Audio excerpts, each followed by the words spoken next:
Magandang umaga mga ka-happy hour. Narito ang mga balita para sa MBC TV Network News Update 9 AM edition.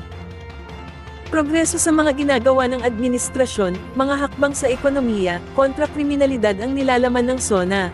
Inihayag ni Pangulong Ferdinand Bongbong Marcos Jr. na kanyang ilalahad sa taong bayan ang usad ng mga proyekto ng kanyang administrasyon, ano ang mga natapos at gaano pa ang itatatagal ng mga ginagawang proyekto sa darating na July 22. Kasama sa State of the Nation ang estado ng buhay ng ating mga kababayan, antas ng ekonomiya, hakbang ng pamahalaan kontra kriminalidad at ang pagtugon sa ibalang social problems, kasama din ang iba't ibang banta na kinakaharap at iba pang mga isyu sa kasalukuyan. Sabi ng Pangulo, pipilitin aniya nila mapagkasya hanggat maaari sa isang oras ang gagawing pag-uulat sa bayan, hindi naman binanggit ng Pangulong Marcos ang kanyang magiging attire. Sinabi ng Presidente na mahalaga na maiulat niya ang mga naging accomplishments ng kanyang administrasyon.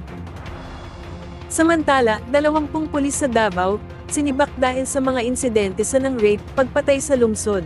Ayon sa Police Regional Office 11, ni-reassign ang mga ito at pinalitan ng mga pulis na galing sa Davao del Norte, Davao de Oro, Davao del Sur at Davao Occidental. Ipinagutos ni PRO 11 Director Brigadier General Nicolas Torre III, ang pag-relieve sa 20 pulis na ito matapos madiskobring may 22 kaso ng pagpatay, at 41 kaso ng panggagahasa sa lungsod mula Enero hanggang Mayo. Batay sa PRO 11, ilang mga pulis ang nagtago umano ng 2 police blotter ukol sa mga nasabing kaso. At yan ang mga balita para sa MBC TV Network News Update 9 AM edition. Abangan ang mga susunod na balitaan mamaya para sa 10 AM edition.